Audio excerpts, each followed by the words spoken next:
Thank you all for being here first and foremost. My name is Tanya Austin, and I am a U.S. Army veteran, but I am not here speaking about my own story today. I am actually here to give a story of an incredibly strong and brave individual.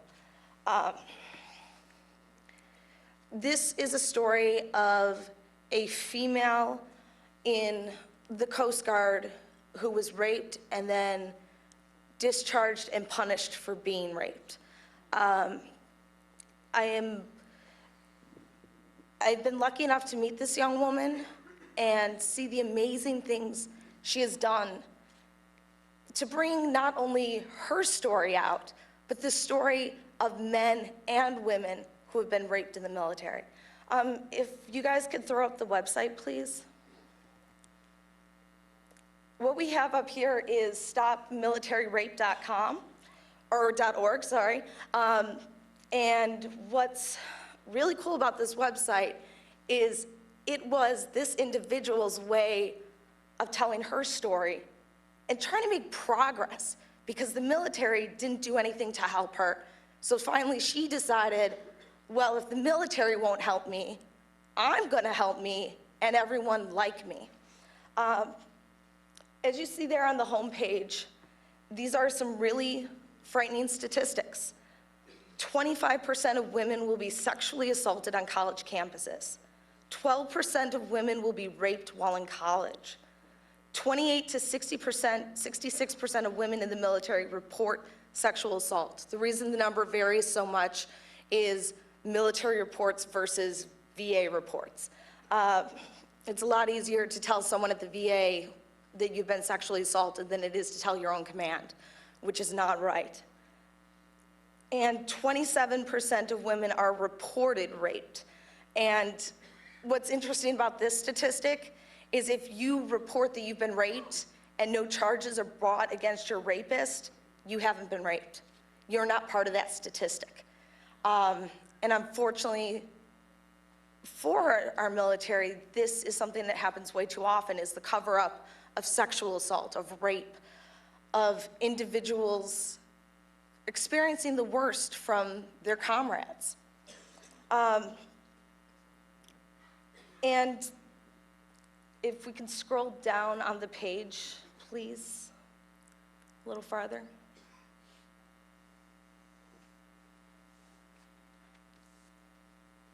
A little bit farther. All right, right there.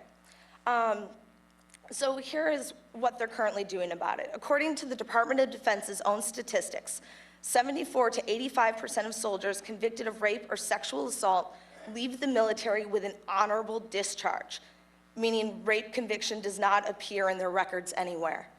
Only 2 to 3% of soldiers accused of rape are ever court-martialed, and only 5 to 6% of soldiers accused of domestic abuse are ever court-martialed. In fact, several multiple homicides have recently taken place on military bases that have not even been criminally prosecuted. The Department of Defense's definition of morale booster for male soldiers, female soldiers. Take as needed, disposed when finished, and continue serving with honor. Please remember that many suffer in silent shame and never forget what's going on. Now I'd like to tell this individual's particular story. And having experienced sexual harassment in the military myself, this is kind of difficult, as it is for everyone on this panel up here. But our stories need to be told.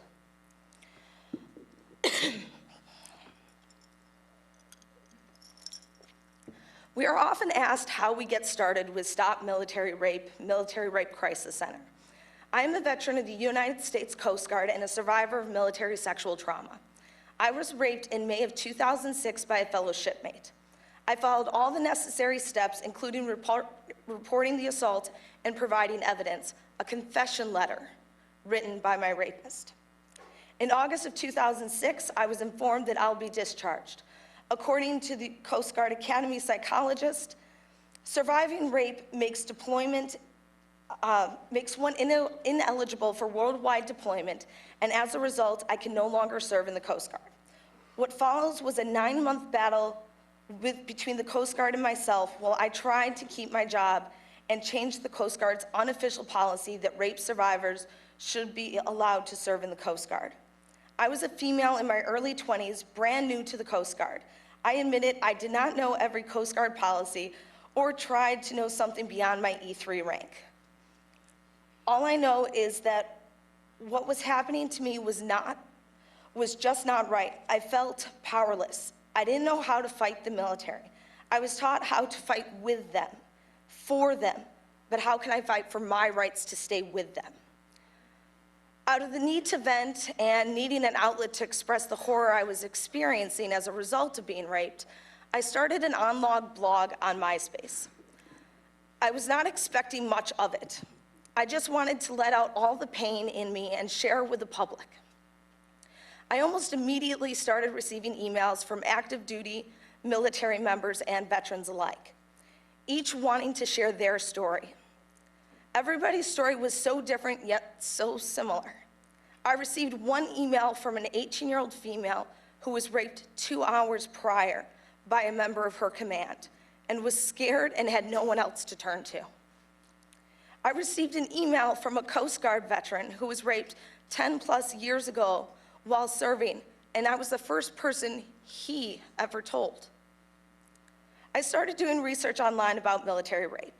I learned about tailhook and read the brave story of Army Specialist Suzanne Swift. What was happening to me in the Coast Guard was very common and had been going on for a long time. I knew that I was in for the biggest battle of my life. I could not abandon my fellow men and women in uniform. Something's got to change. Stop Military Rape and the Military Rape Crisis Center was formed.